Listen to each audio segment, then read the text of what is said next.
fois, notre premier point, c'était entrer dans une dimension plus profonde avec Dieu. Nous avions vu dans Exode 33, hein, fais-moi connaître tes voies, alors je te connaîtrai et je trouverai ainsi grâce à tes yeux. Je te connaîtrai.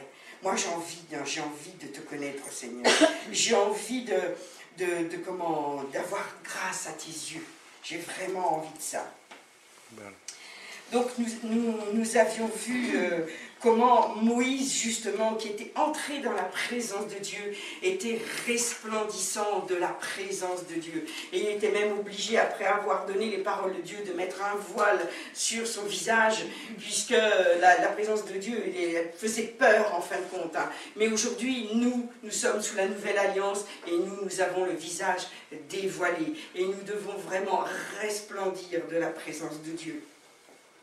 Au contraire, je dirais que c'est un super moyen d'évangélisation quand nous resplendissons de l'amour, de la joie, de la douceur, de la patience, tout ça, tout ce fruit de l'esprit qui est dans Galates 5, 22, 23.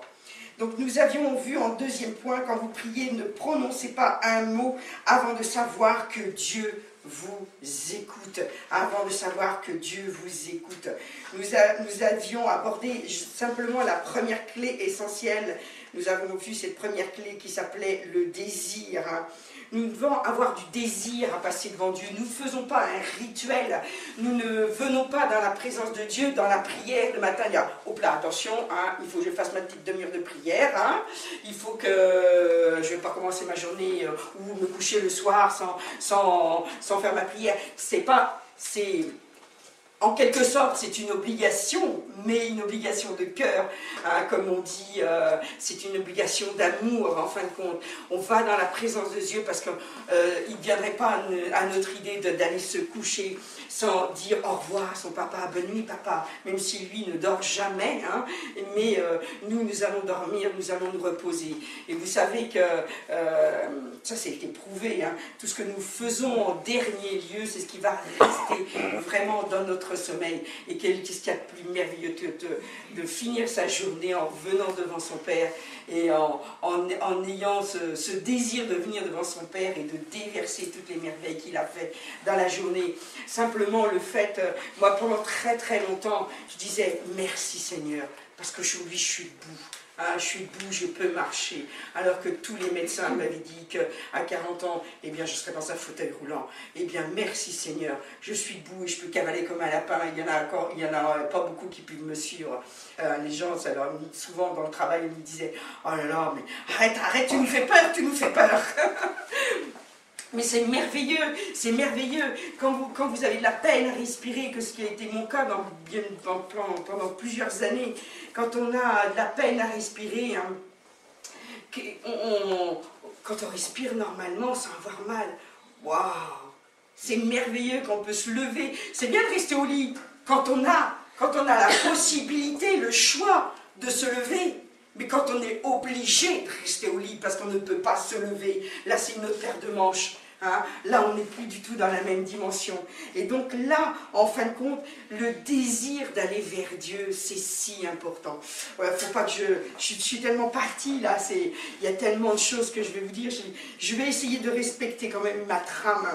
Hein, et de voir petit à petit, je risquerai de vous donner, comme on dit, la cerise sur le gâteau avant de vous avoir montré, d'avoir fini mon gâteau. Donc nous allons voir cette deuxième clé qui est la préparation. Waouh, la préparation. Bien souvent, nous ne nous préparons pas à entrer dans la prière, à entrer dans sa présence. Hein. Vous allez tout de suite aller chercher Jean 4, verset 8. Jean 4, verset 8. La prière provenant d'un cœur préparé peut déverrouiller toutes les ressources du ciel. Ça, c'est important. Si vous venez dans la présence de Dieu avec un cœur non préparé, vous n'allez pas entrer vraiment dans le lieu saint. Votre prière va rester sur le parvis extérieur. Hein. Vous connaissez, vous avez peut-être pas encore l'image en tête du temple de Jérusalem où il y avait plusieurs parvis. Hein. Tout le monde ne pouvait pas entrer dans les lieux successifs. Hein. Aujourd'hui, bien sûr, pour nous, il n'y a plus de parvis, mais c'est un symbole, c'est un type spirituel justement d'entrer dans la présence de Dieu. Donc c'est si important quand on invoque son Dieu d'être prêt, d'être enthousiaste pour louer son Dieu. C'est pour ça qu'on parlait souvent le dimanche matin, on vient dans la présence de Dieu enthousiaste. Ça ne veut pas dire que tout est réglé, mais comme on dit souvent, quand tu travailles, si tu rentres à la maison avec tous tes fardeaux, hein, si tu ressasses tes fardeaux à la maison et tout ça, eh bien ta famille va en avoir ras la casquette, hein, comme on dit. Hein. Ça va pas t'aider du tout. Tu peux en parler, tu peux expliquer, ça fait un sujet de prière. Ok, ça marche. Eh bien c'est pareil, quand tu viens dans la présence de Dieu et puis tu viens avec tous tes fardeaux, il y a un problème. Le dimanche matin, si tu viens avec un cœur léger, tu as laissé tes valises, tu as laissé tes fardeaux à la maison, tu t'es préparé, tu es venu avec un cœur léger, tu as déposé tout ce qui ne va pas à la maison. C'est pour ça que justement, tu viens pas pour te ressourcer, mais pour déverser. Tu as des problèmes, ok, Dieu est là pour pourvoir, pour te libérer et te guérir complètement. Merci Seigneur, merci Seigneur. Il est dit dans Jacques 4, 8, « Approchez-vous de Dieu et il s'approchera de vous. Purifiez vos mains, pécheurs, et nettoyez vos cœurs, âmes partagées. » Jacques 4, 8, verset 8. Approchons-nous de Dieu en purifiant nos mains. C'est pas l'histoire d'aller se laver les mains, hein. Oh oui, nos mains. Pourquoi nos mains? Ça fait référence évidemment aux purifications des Juifs, et c'était si important. Pourquoi? Parce que eux, ils n'avaient pas nous ce que nous avons, toute l'hygiène que nous avons. Nous, ça nous paraît naturel. Quand on va au Burkina Faso, je vous assure que c'est complètement différent. Hein.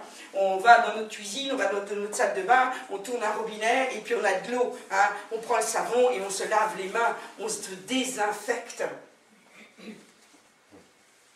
Purifiez vos mains. Purifier vos mains, ça veut dire je me désinfecte de toutes les saletés, de tous les microbes, de tout ça. Je me désinfecte. Purifiez vos mains. Quand tu t'approches de Dieu, tu vas vraiment te purifier de tout ce que tu as touché dans le monde. Inévitablement, tu touches des choses qui ne sont, qui sont pas selon la pensée de Dieu. Inévitablement. On a besoin de nettoyer. Il dit, nettoyez votre cœur, âme partagée. Quand on vient dans la présence de Dieu, eh bien, on a besoin d'avoir vidé d'abord tout ce qui ne va pas, tout ce qui ne va pas. C'est si important. Dieu, en effet, n'honore pas de sa présence glorieuse un cœur non préparé. Donc il y a une préparation. La préparation peut être faite avant la prière. Mais faites cette préparation. Entrez déjà, n'entrez pas dans sa présence avant d'avoir évacué tout ça.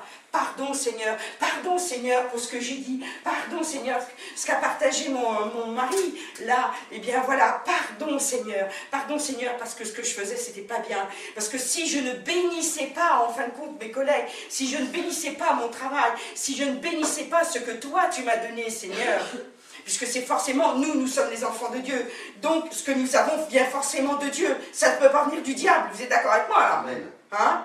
Ça vient forcément de Dieu. Et si tu as encore des épreuves dans quelques domaines que ce soit, eh bien c'est pour t'élever. C'est pour t'élever. Et ne dis pas ça vient du diable. Non.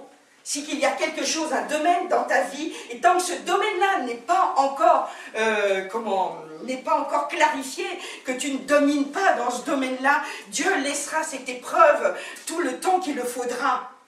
Et c'est ce que je partageais, ce que nous partagions ensemble, c'est que justement, j'ai dit, quand il m'a dit ça, ce qu'il vous a dit tout à l'heure, j'ai dit gloire à Dieu, j'ai dit alléluia, pourquoi? Parce que je savais qu'il fallait que cette étape soit faite pour passer à l'étape d'après. Le Seigneur m'a donné, depuis le début que nous sommes ensemble, depuis 20 ans bientôt, hein, nous a donné, m'a donné la trajectoire de sa vie professionnelle. Et je savais que tant qu'il avait ce discours de ne pas bénir, ah, il m'énerve ce boulot, ah, j'en ai marre et tout, mais qu'est-ce que je suis là-bas et tout. Tant qu'il avait ce dialogue, je savais que le Seigneur ne pouvait pas aller plus loin. Maintenant je le sais et je glorifie Dieu. Je disais merci Seigneur, parce que maintenant je sais et je lui ai partagé ce que le Seigneur a maintenant pour lui. C'est l'étape d'après. Il peut rentrer dans cette étape-là. Nous, pareil, dans chacun des domaines de notre vie, nous avons besoin de ça. Nous avons besoin de comprendre que si une épreuve demeure, s'il y a une personne qui reste à côté de toi, que ce soit une collègue, que ce soit une personne dans ta famille, qui reste tout le temps à te titiller, à te tirailler, à t'enquiquiner, à te dire regarde pas à la personne. Regarde pas ce qu'elle dit, regarde pas ce qu'elle fait, regarde à toi. Il y a quelque chose que le Seigneur veut changer en toi, que ce soit de la patience, que ce soit de la maîtrise de soi, que ce soit n'importe quoi, il y a tellement de choses. Regardez à ça. On a besoin de nettoyer nos cœurs, de se préparer pour entrer dans la présence de Dieu. C'est à nous de faire le premier pas. Dans Jacques, il dit bien, approchez-vous de Dieu. Et c'est au travers de cette préparation que lui s'approchera de nous. Lui, il est toujours là, en train d'attendre. Hein, Jésus, il est toujours là. Toc, toc. Il y a quelqu'un? Toc, toc. Il y a quelqu'un? Si tu n'ouvres pas la porte, oh, tu peux ouvrir la porte. Oh, bonjour Jésus. Puis tu restes là. Alors, ça va? Comment vas-tu? Tu dois le faire entrer dans ta maison. Tu ne restes pas au pied de la porte, quelqu'un vient te voir, vient te visiter. Tu ne le laisses pas, tu ne restes pas la porte ouverte, là, comme ça, là. Allez, on va se prendre un verre, là, comme ça. Toi, tu restes dehors, moi, je reste dedans. Non, on ne fait pas ça. Entre, Seigneur. Entre, Seigneur.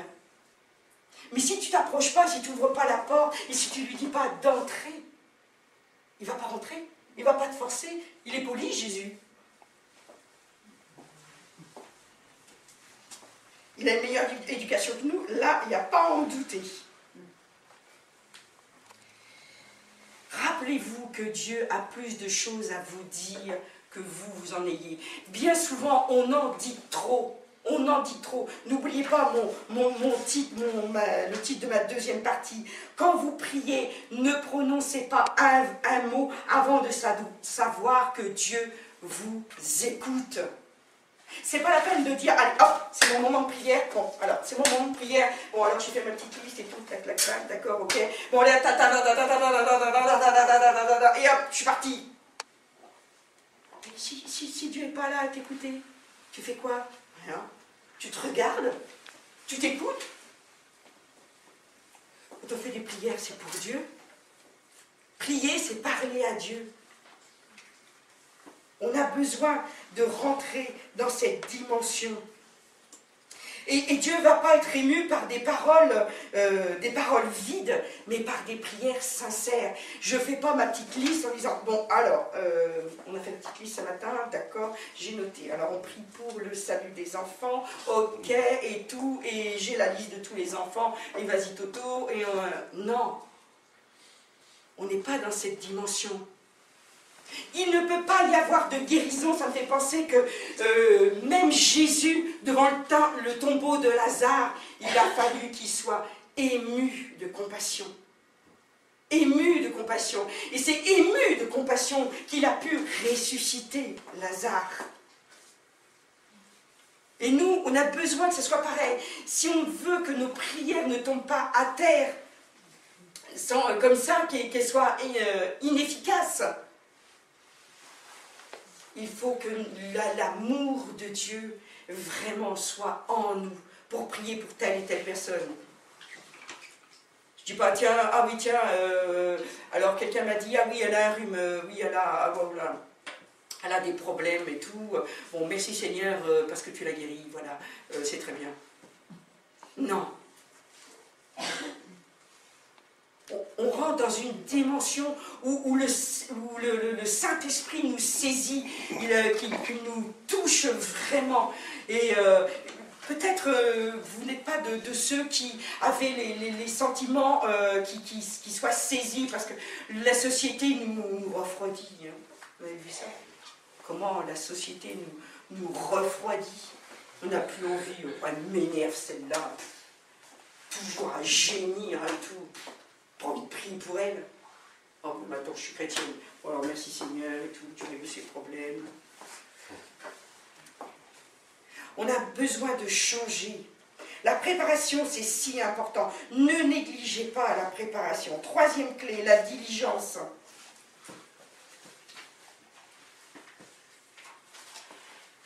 Avez-vous déjà dit, allez, demain matin, Seigneur, je me lève à 5 heures. Allez, hop, je suis prête et tout. Hop, je me lève à 5 heures demain matin. Je vais prier, je vais passer 1 heure avec toi.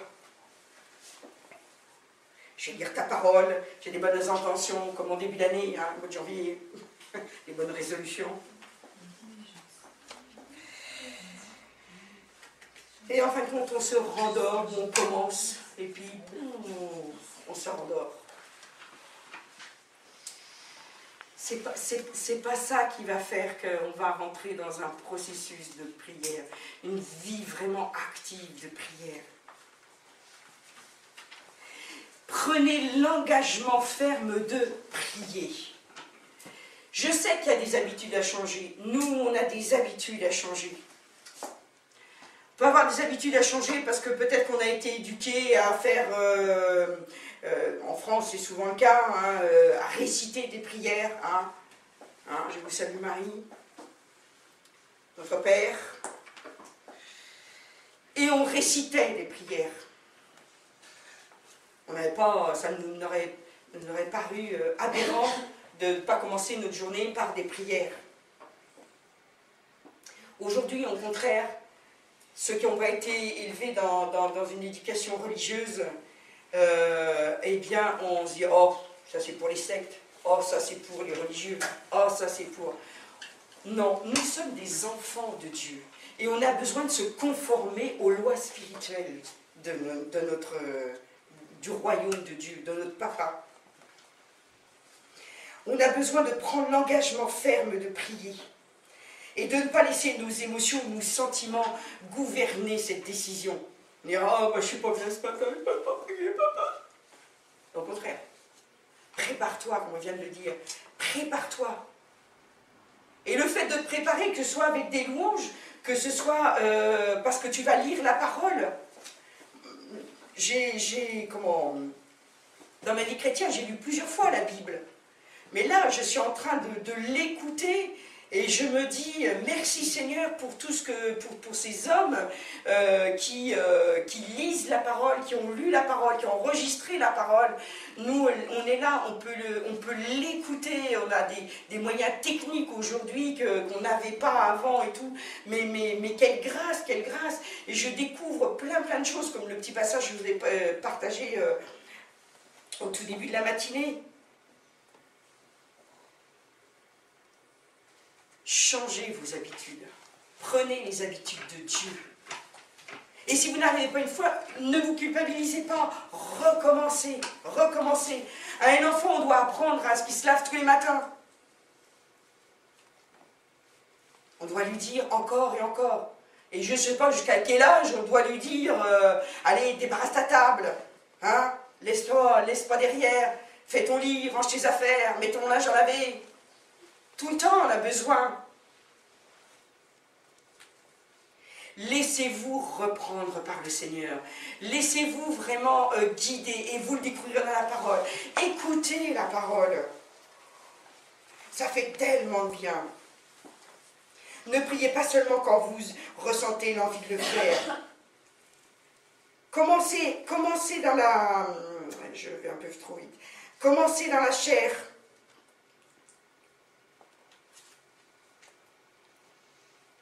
Ayez un rendez-vous quotidien avec Dieu. Si vous ne l'avez pas, commencez par là. Commencez par là. C'est capital d'avoir un rendez-vous quotidien avec Dieu.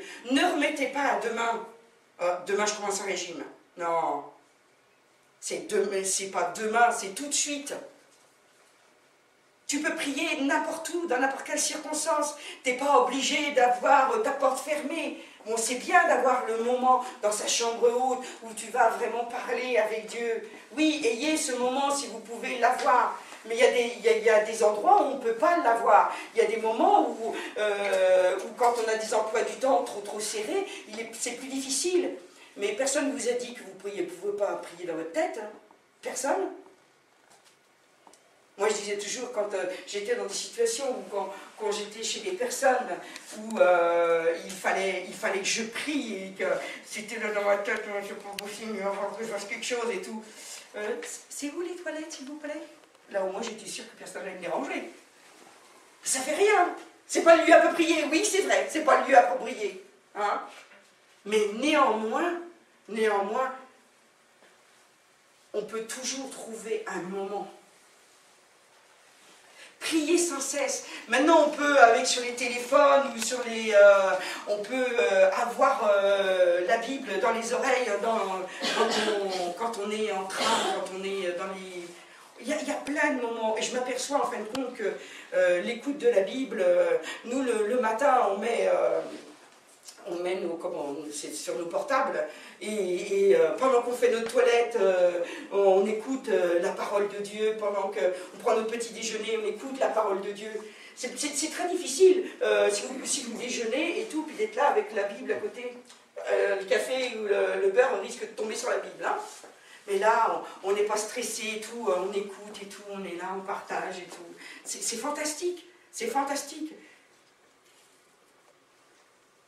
Tous les moments sont bons. Moi, dans la voiture, allez hop, je l'allume avant de partir.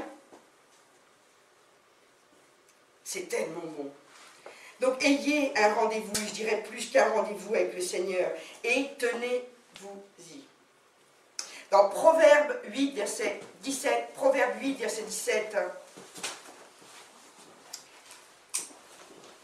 appuyez-vous sur la parole de Dieu. Proverbe 8, verset 17, qui vous donne des milliers de promesses. Moi, j'aime ceux qui m'aiment. Et ceux qui me cherchent me trouvent. Moi, je trouve que ce proverbe, il est... fait chaud. Non, ça vous fait pas réagir. Moi, j'aime ceux qui m'aiment. Dieu n'aime pas les autres. Non, on ne peut pas dire ça, heureusement. Dieu aime tout le monde. Mais il aime en particulier, évidemment, les enfants qu'il aime. Hein? On a toujours plus de mal avec un enfant qui va être agressif, qui va démontrer qu'il ne nous aime pas, que ce soit un enfant ou que ce soit quelqu'un. Si quelqu'un est tout le temps en train de vous agresser, vous montrez qu'il ne vous aime pas, évidemment, vous aurez moins tendance à nous démontrer votre amour. C'est plus difficile. Hein? Moi, j'aime ceux qui m'aiment. Mais pourtant, Jésus a dit, aimez ceux qui vous maudissent. C'est le chapitre 8, Proverbe 8. Proverbe 8, verset 17. Oh, oui, c'est bon. Moi, j'aime ceux qui m'aiment. Toujours, je lis dans la NBS, Nouvelle Bible Seconde, Proverbe 8. Et ceux qui me cherchent me trouvent. Donc nous avons besoin dans cette troisième clé de la diligence, vraiment chercher Dieu et vous allez le trouver. C'est pas de dire, bon, alors maintenant, attention, le pasteur elle a dit, tous les jours que j'ai un rendez-vous quotidien et tout. Oui, commencez dans la chair. Mais vous verrez, si vous commencez dans la chair, vous rentrerez vraiment dans l'esprit. Vous rentrerez vraiment dans l'esprit. Si vous ne commencez jamais quelque part, Dieu ne se laissera pas trouver par vous. Et que ce soit notre chair ou le malin, hein, il se trouvera toujours des moments pour te détourner de la présence de Dieu. Toujours. Quatrième clé, la repentance. Ah, le mot qu'on n'aime pas. La repentance. Psaume 66, verset 18. Psaume 66, verset 18. Si j'avais vu le mal dans mon cœur, le Seigneur ne m'aurait pas entendu. Si j'avais vu le mal dans mon cœur, Psaume 66, verset 18. Si j'avais vu le mal dans mon cœur, le Seigneur ne m'aurait pas entendu. Le Seigneur ne nous écoute pas tant que nous ne nous sommes pas repentis. C'est ce que je vous disais tout à l'heure. Dans la préparation, en fin de compte, il y a un moment de repentance. Hein? On a besoin de se repentir d'abord. Et c'est pour ça qu'il est si important de faire cette prière. Seigneur, ouvre les yeux de mon cœur. Ouvre les yeux, afin que je vois quelles sont tes pensées, ta volonté, et que vraiment je me détourne de mes pensées et de ma volonté. Dans 1 Jean 1,9, et nous avons cette promesse merveilleuse, 1 Jean 1,9, c'est pour ça que nous pouvons, dans la préparation, facilement le faire sans problème. Et ne vous laissez pas embarquer par les pensées du malin ou de vous-même qui dit oui, ça fait 10 fois, 100 fois que tu fais ça, et puis si tu crois que tu vas aller devant ton père, c'est facile, t'es encore retombé et tout ça, tu crois que tu vas aller te présenter devant ton père et qu'il va te pardonner, non mais oh, tu crois à quoi? Si, parce que 1 Jean 1,9 te le dit, si nous confessons nos péchés, confesser ça veut dire, tout simplement, confesser. Si nous confessons nos péchés, il est fidèle et juste pour nous les pardonner et pour nous purifier de toute iniquité. Waouh! Oh, merci Seigneur. Ce verset me fait du bien, moi. Combien de fois il m'a fallu, au tout début de ma conversion, je disais, oh, c'est pas possible et tout. Comment je peux lui demander pardon au Seigneur? Si quelqu'un m'avait dit ça, comment je peux aller, je suis encore tombé, c'est pas possible. Et je me culpabilisais, il me fallait des semaines, voire des mois pour pouvoir aller demander pardon devant le Seigneur. Mais non, c'est faux. Au contraire, si tu veux sincèrement la repentance, c'est ça, c'est sincèrement te détourner du mal. Sincèrement te détourner du mal. La repentance, c'est pas pleurer, ça amène les pleurs souvent, mais c'est pas seulement ça. C'est te détourner du mal, de faire le bien, de faire ce que le Seigneur a préparé d'avance pour toi.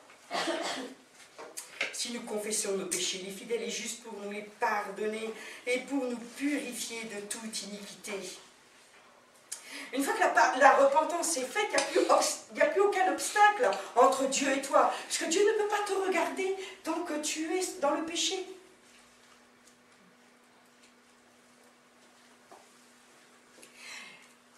La repentance, c'est un état. C'est un état, tu regardes sans cesse où tu en es. Et quand tu lis la parole de Dieu, quand tu écoutes la parole de Dieu, tu vois ça. Dieu, tu n'aimes pas ça. Il faut que je change ça.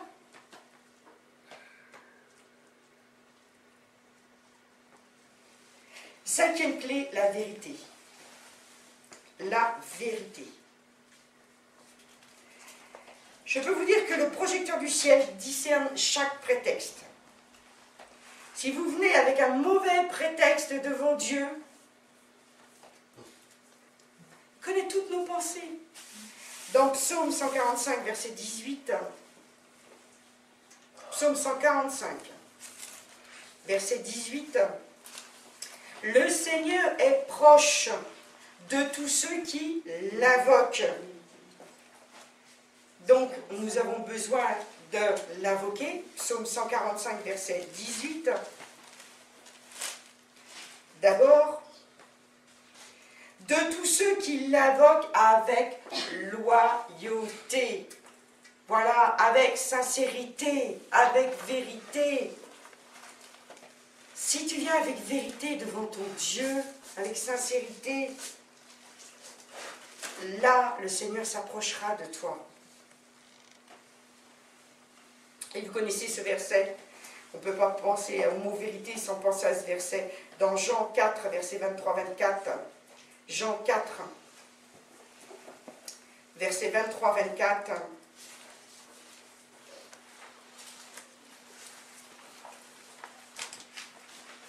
Jean 4, verset 23-24. Mais l'heure vient, et c'est maintenant, où les vrais adorateurs adoreront le Père en vérité et en esprit, car tels sont les adorateurs que le Père cherche. Dieu est esprit, et il faut que ceux qui l'adorent, l'adorent en esprit et en vérité. Nous avons besoin, dans nos louanges, nous avons besoin de faire taire nos pensées, afin que nos pensées soient vraiment dans ce que nous chantons. C'est pas « Dieu est bon, il est merveilleux, wouh !»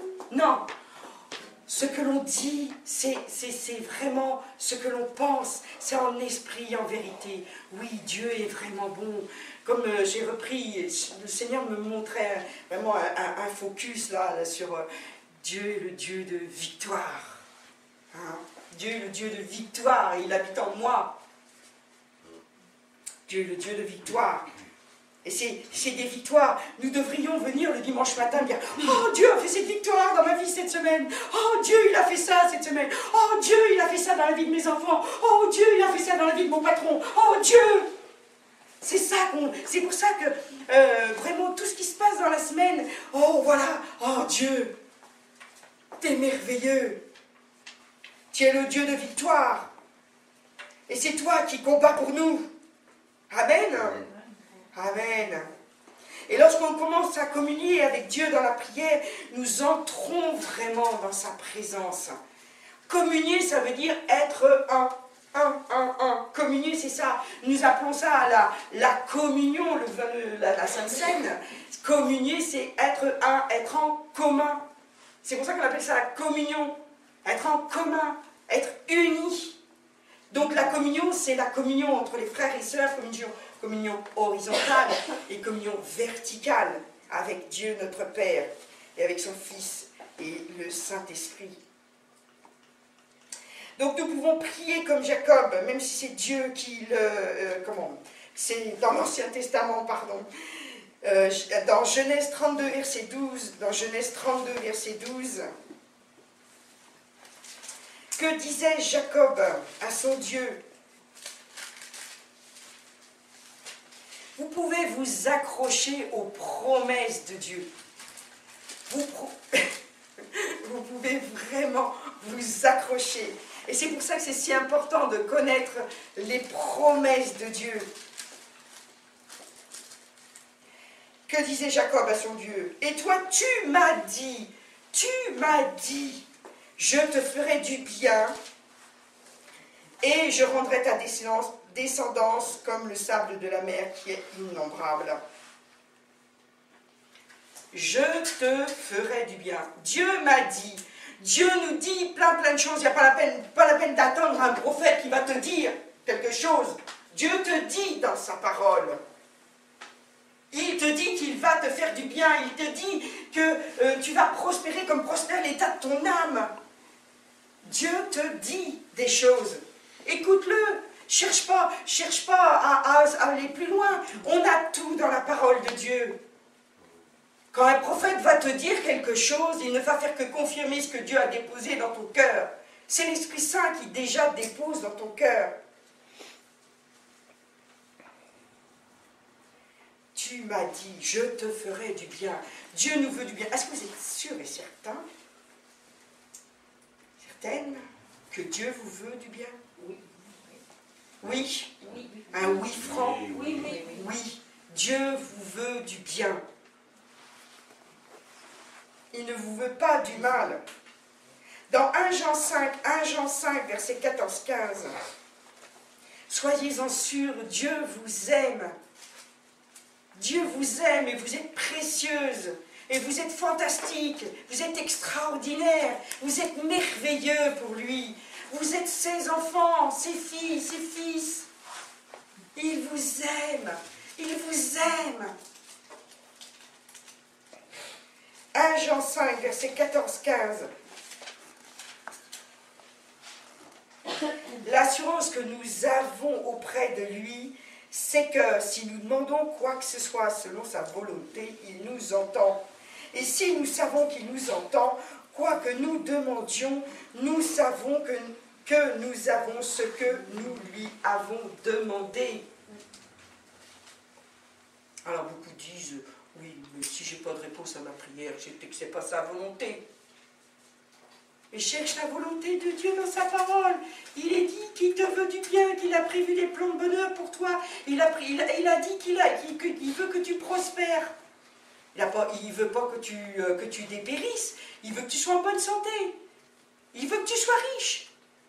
Riche en tout. Prospérer, c'est ça. Prospérer, c'est la richesse dans l'abondance. Évidemment, tu ne vas pas rechercher les richesses, puisque l'amour de l'argent, hein, vous savez. Mais ce n'est pas l'argent qui est la racine de tous les maux. C'est l'amour de l'argent.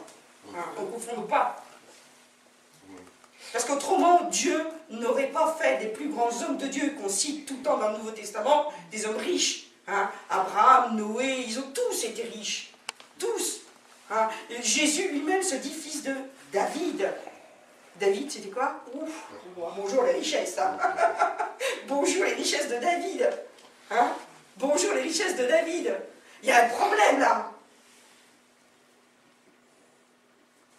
Et ceux qui veulent dire que Jésus était pauvre sur la terre, bon, je ne vais pas m'embarquer sur ce sujet-là parce que là, c'est pas le propos déjà.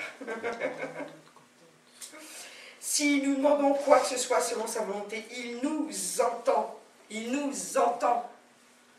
Si tu prépares ton cœur, si tu te repens, si tu entres dans sa présence, que tu te disciplines, Dieu va exaucer tes prières parce que tu les as lues dans la parole de Dieu. Cherche premièrement les promesses de Dieu, hein, chercher le royaume de Dieu. Hein, premièrement, le royaume de Dieu et sa justice. C'est ça. Si tu recherches le royaume de Dieu, bah attends, le royaume de Dieu, un royaume, je recherche un royaume. Je veux le royaume. Un royaume, c'est pas au fait qu'il y a un passage. Non, bon, alors, ça y est, j'ai fermé la parenthèse. On fait partie d'un royaume. Quand tu recherches le royaume, tu recherches des richesses. Moi, je veux vivre dans le royaume de Dieu. Je recherche les richesses du royaume de Dieu. Ah, c'est pas les richesses selon le monde, il ne faut pas confondre, hein. Oui, ça peut être des richesses matérielles, bien sûr. Hein, on me disait, l'orateur, moi ça m'a vraiment, j'ai écouté ça en boucle et je crois que ça m'a vraiment marqué. Demander à un pauvre, un vraiment pauvre, s'il est heureux dans la pauvreté, dans le misérabilisme. Hein. Non, Burkina, ça, je suis tranquille, je peux demander à n'importe qui dans la rue, je suis sûr qu'il n'est pas heureux dans sa... Hein, c'est pas possible.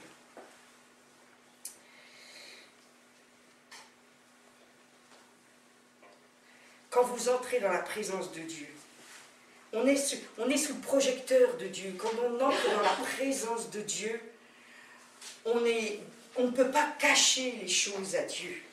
Ne venez pas dans la présence de Dieu en disant « Seigneur, donne-moi ». Hein? On n'est pas des mendiants. On est des filles et des fils de rois. On n'est pas des mendiants. On vient dans la présence de Dieu en disant « Seigneur, ta parole promet ceci, cela. Seigneur, je suis ta fille. C'est normal que tu me le donnes. C'est normal. Seigneur, je ne réclame que ce que tu m'as promis. » Sixième clé, le discipulat. Bon, on en a quand même un petit peu parlé, dans quelque sorte, hein, quand on parlait d'être diligent. Mais néanmoins, le discipulat va bien plus loin. Hein? Discipulat, disciple, être un disciple. Être un disciple de Jésus, c'est heure par heure, jour par jour. On ne décroche pas, on n'est pas chrétien, hop, on vient au culte, on est chrétien, hop, on rentre à la maison, on n'est plus chrétien. On est tout le temps chrétien. On est tout le temps fille et fille de roi. Ayez vraiment un principe de discipulat dans votre vie. Priez avec votre Bible ouverte. Si vous avez la possibilité, Hein? Cherchez-la, demandez-la à Dieu. Commencez votre prière, allez, avec la Bible ouverte, et lisez un passage.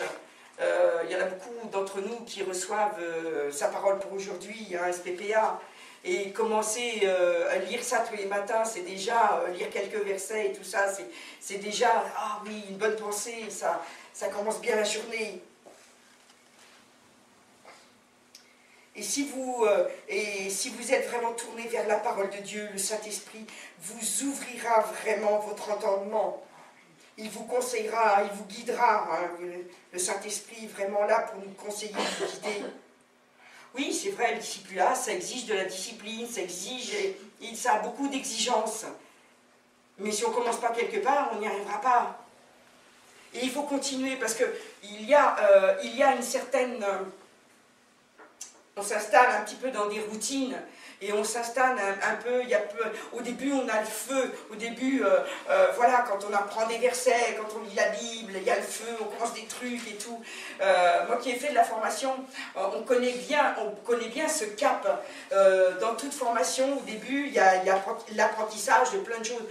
Pour ceux qui font l'IBEM, hein, les cours bibliques, eh bien, au début, oh c'est merveilleux, oh il y a ceci, ah il y a cela, oh, oh, oh, on est extasié. Et puis il y a un moment donné, on s'en monte comme ça, et il y a un moment donné où toutes ces connaissances, ces nouvelles connaissances, on commence à les mettre en pratique et tout ça, et puis il y a ce qu'on appelle un plateau.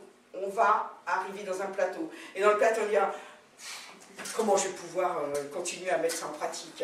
Je vois, il y en a une, ça l'a fait rire parce que je pensais à toi justement. Comment? Mais attends, puis en plus, il faut faire ça, et puis en plus, oh là là, mais c'est pas possible et tout. À chaque fois qu'on est dans une formation, c'est vraiment ça. On a l'impression qu'on va, mais on a plus assez 24 heures dans une journée. Hein? Et on se dit, mais comment? Quand on apprend à conduire, c'est un peu la même chose. Oh, il y a le clignotant, il y a le rétro du gauche, votre droite, il y a les feux, il pleut, il y a le... Et on pense à tout, alors qu'après, on n'y pense plus. Et ce plateau, il faut savoir qu'il existe. C'est très important. Dans le discipulat, c'est pareil. Hein, on peut être enthousiaste et puis il y a un moment donné où on stagne un peu. Et c'est tout à fait normal. Et c'est les moments où je m'en ai marre, j'arrête, ça m'énerve, j'en peux plus, j'avance plus, je fais plus rien de bon, j'ai l'impression même de reculer. Non, rassure-toi, tu ne recules jamais. Tant que tu avances, tu ne recules pas. Si tu t'arrêtes, oui, si tu dis, ça suffit. Là, tu recules, parce que qui n'avance pas recule, parce que les autres continuent d'avancer. Alors, n'aie pas peur de ce plateau. Il y a un moment donné, il faut que tu mettes en pratique certaines choses qui vont passer dans le quotidien et tout ça, et après, tu es prête pour une nouvelle phase, et tu vas encore remonter, tu vas apprendre autre chose, et toutes les autres choses, tu n'y penseras plus. Quand on rencontre des personnes, qu'on donne un message devant des personnes qui n'y connaissent rien du tout dans la parole de Dieu, eh bien, tout ce qu'on leur dit, il faut expliquer tous les mots et tout, on a l'impression que... Et tout est compliqué. Pour eux, tout est compliqué. Louer Dieu comme ça, en enlevant... pourquoi ils font ça? Pourquoi ils lèvent les mains? C'est bizarre. Hein? Tout est compliqué, nous on n'y pense plus, il y a des tas de choses auxquelles on ne pense plus. Mais rassure-toi, il y a un moment donné où tu vas... Mais si tu ne continues pas à être embrasé, ça c'est... Je ne sais plus avec qui j'ai parlé de ça récemment. On a besoin de rester embrasé. Quand on fait un feu de camp sur la plage, si certains ont vu ça, des grands feux de camp, hein, pour continuer à avoir un énorme brasier, il faut toujours amener du bois, toujours amener du bois, toujours amener du bois. S'il n'y a pas quelqu'un qui va chercher le bois et qui le met dans le feu, ça ne va pas continuer. Nous, si on veut rester embrasé, on a besoin tout le temps, tout le temps, tout le temps. Et plus tu vas avancer, plus tu vas grandir en Christ, plus tu vas avoir de connaissances, plus tu devras aller chercher encore plus, encore plus, encore plus. Et je t'assure, avec Dieu, il n'y a jamais de fin. Vous savez que c'est le Dieu de l'infini que nous avons. Hein. Donc le discipulat, eh bien, c'était important de bien le souligner. Quand on regarde dans Acte 2, 46, Acte 2, 46,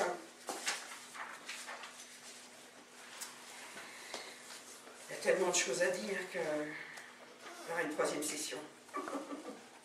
Acte 2, verset 46, chaque jour, ou dans une autre version, jour après jour, ils étaient assidus ou fidèlement au temple, d'un commun accord. Hein. Ils étaient ensemble. Ils rompaient le pain dans les maisons et ils prenaient leur nourriture avec allégresse et simplicité de cœur. Chaque jour, c'était l'allégresse. Chaque jour. Nous, on a besoin de revenir à une dimension comme ça. Chaque jour, c'est un jour merveilleux. Chaque jour. Dans Acte 3, verset 1, il dit « Pierre et Jean montaient ensemble ». Dans certaines versions, ce n'est pas marqué le mot « ensemble ». Ils montaient ensemble. Enfin bon, il y avait Pierre et Jean, on peut supposer. Mais ils montaient ensemble au temple à l'heure et de la prière.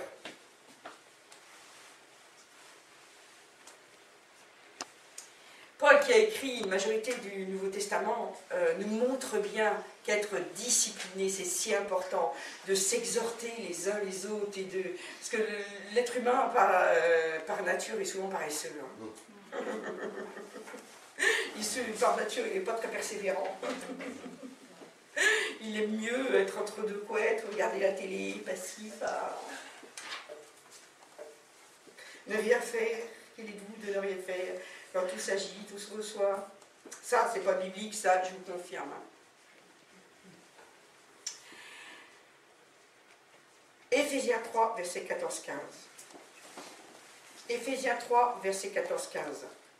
Par expérience et par autorité, Paul a déclaré « C'est pourquoi je fléchis les genoux devant le Père, de qui toute famille, dans les cieux et sur la terre, tient son nom. » C'est pourquoi.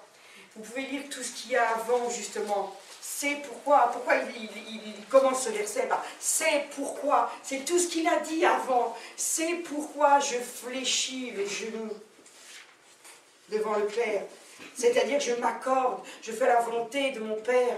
Hein, fléchir le genou, c'est reconnaître sa seigneurie. Oui, vous pouvez vous mettre à genoux, ça c'est pas gênant. Mais c'est pas l'important de se mettre à genoux en prière. Fléchir, si vous avez l'attitude du corps et pas l'attitude du cœur, ça sert à rien. Jésus, la plupart du temps, quand il priait, il levait les yeux au ciel, les yeux ouverts, vers son Père, il levait les bras. C'était l'attitude de Jésus, et pourtant, il était vraiment soumis complètement, quand il était sur la terre, à son Père. Oui, on voit qu'il a prié avec... Quand nous prions, nous avons vraiment la force, la foi, la plénitude de Dieu. Je vais juste vous donner justement ce qui est dit après. Vous allez conserver Éphésiens 3. Regardez ce qui est écrit juste après. Éphésiens 3, au verset 16. Afin qu'il vous donne, donc il dit, c'est pourquoi je fléchis les genoux devant le Père, afin qu'il vous donne, selon la richesse de sa gloire, d'être rendu fort et puissant par son esprit au profit de l'homme intérieur. Ah, ça c'est bon, ça. Fort et puissant par son esprit. Fort et puissant. Si on fléchit, si on s'humilie devant le Père, hein, c'est vraiment une attitude de révérence, c'est pas une attitude de j'ai péché, c'est ma très grande faute. Non, on est respectueux. Et au début du verset 17, il dit que le Christ habite dans votre cœur par la foi. Ah, moi je trouve ça merveilleux. Jésus habite en nous par la foi. Donc là, il déclare vraiment que pourquoi tu vas fléchir les genoux devant le Père pour que le Christ habite dans ton cœur par la foi. Et on termine la fin du verset 17 jusqu'au 19, que vous soyez enracinés et fondés dans l'amour. Tout ça, c'est pour que nous puissions avancer enraciné, fondé dans l'amour, pour être capable de comprendre avec tous les saints quelle est la largeur, la longueur, la profondeur et la hauteur, et de connaître l'amour du Christ, qui surpasse la connaissance, de sorte que vous soyez remplis jusqu'à toute la plénitude de Dieu. Vous pouvez proclamer ces versets et vraiment être dans toute la plénitude de Dieu. Amen. Amen. Je vais terminer sur la dernière clé, parce que je veux vraiment finir sur les clés. Dernière clé, c'est la communion, la 7e clé. 7e. Non, c'est 7e. 7e clé. On a raté une. La première, c'était le désir. La seconde, c'était la préparation. La troisième, c'était la diligence. La quatrième, la repentance. La cinquième, la vérité. La sixième, le discipulat. Et la 7e, donc, la communion. On en a parlé un petit peu. On va prendre un dernier verset. Mais l'assurance que nous avons dans la prière doit vraiment être enracinée dans notre communion avec Dieu. Hein? Et non dans les mots justes que nous disons, les mots appropriés que nous utilisons. C'est pas enraciné. Quelquefois, on fait, comme on dit, on reconnaît un charismatique évangélique, ce qu'ils disent tous les 3 mots Seigneur. Seigneur, nous te louons. Seigneur, nous t'adorons. Seigneur, Seigneur, Seigneur. Hein, je l'ai fait. On a un jargon.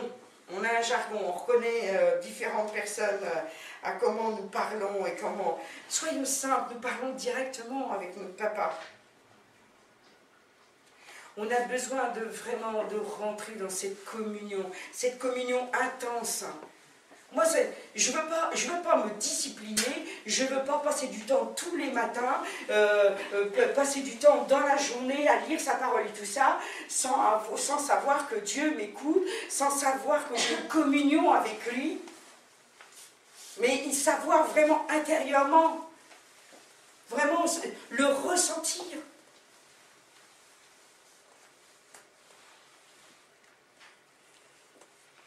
Et la communion avec Dieu ne repose pas sur le temps que nous passons. Ah, j'ai passé 1 heure dans la prière, c'est bon, j'ai eu mon temps.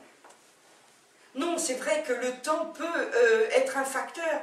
Parce que si tu te dis, bon, alors j'ai 10 minutes devant moi, bon, ok, alors, ça y est, c'est fait. Dieu ne va pas pouvoir entrer dans ta maison. Imagine que si je reprends l'exemple de tout à l'heure, Jésus entre, tu fais toc-toc, tu ouvres la porte, discute sur le pas de la porte, tu lui dis, bon, bah allez, rentre Jésus. Puis au bout de 10 minutes, tu lui dis, bon, bah ça y est, j'ai plus de temps à t'accorder, maintenant tu peux repartir. Et les courses à aller faire, je m'en vais. C'est pas possible.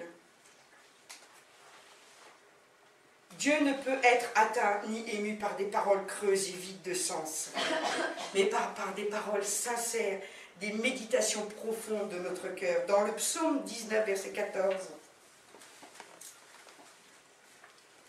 Psaume 19, verset 14. Et que vous vous agenouilliez ou que vous teniez debout devant le Père, la prière véritable et la communion avec Dieu ne peuvent être obtenues que lorsque vous mettez de côté vraiment tout ce qui est religieux, toutes les éloquences, tout ce que vous avez appris. Désapprenez. Vous voulez entrer vraiment véritablement dans la présence du Père. Désapprenez votre jargon religieux, vos pensées, vos façons de faire. Ne regardez pas aux autres. Je vais vers mon papa. Je vais vers celui qui m'aime. Et le Saint-Esprit m'aide. C'est cette attitude qui va changer les choses. Psaume 19, verset 14. Que les paroles de ma bouche et le murmure de mon cœur soient agréés de toi, Seigneur, mon rocher et mon rédempteur. C'est ça la communion profonde avec Dieu. Que les paroles de ma bouche et le murmure de mon cœur soient agréés. Ce que tu vas dire, du coup, devient vraiment les paroles de l'Esprit. C'est pour ça qu'il est si important d'ouvrir, je répète, d'ouvrir sa Bible, commencer à lire la parole de Dieu, de commencer à parler en langue. Et après, le Saint-Esprit te saisit, là tu peux partir. Je termine sur ces mots. Dans le lieu secret de la prière, vous entrez dans une dimension vraiment plus profonde avec Dieu. Et tandis que vous contemplez sa sainteté, communiquez votre amour à Dieu, en fin de compte, là vous entrez dans une véritable adoration. Ça serait dommage de venir dans la présence de Dieu et de louper le moment où tu es dans une véritable adoration. Ce que je vous ai partagé là, c'est cette clé.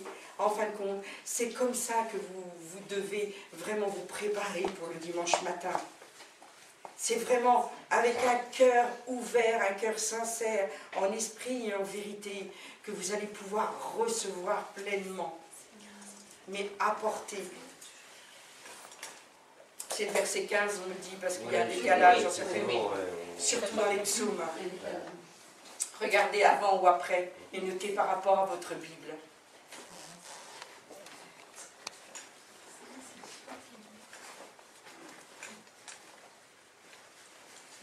Je vous assure que si vous commencez à faire ces clés, à vraiment entrer dans sa présence, vous verrez des choses merveilleuses arriver dans votre vie. La présence de Dieu dans votre vie va vraiment vous transformer. Il va vraiment changer vos pensées. Il va changer votre cœur. Il va changer votre corps. Il va changer votre travail. Il va changer votre famille. Vous allez voir des choses extraordinaires. N'oubliez pas tous ces enseignements que nous avons eus sur mener une vie extraordinaire avec Dieu. Nous avons été créés sur cette terre pour mener une vie extraordinaire. Nous ne sommes pas rentrés dans le royaume de Dieu pour mener une vie de mendiant, pour mener une vie enchaînée. Non, pour vivre une vie extraordinaire, comme Abraham, comme Jacob, comme David, comme Salomon, comme Noé. Et on pourrait citer ceux du Nouveau Testament. Nous pouvons tous être des Pauls. Vivre une vie extraordinaire. Quand j'écoutais là ce matin, là, c'était, il y avait comment, quand Jésus faisait les miracles, nous allons voir ça. Nous sommes dans ces temps précieux où nous allons voir ça.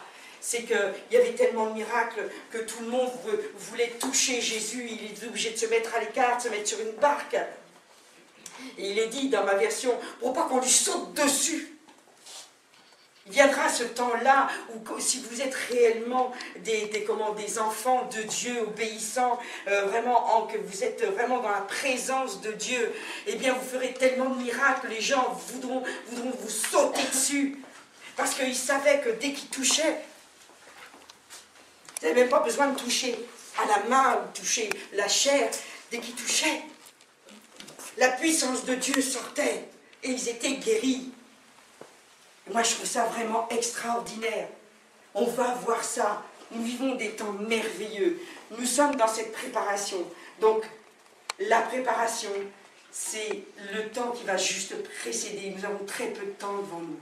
Continuons à être des chrétiens qui méritons le nom de chrétiens.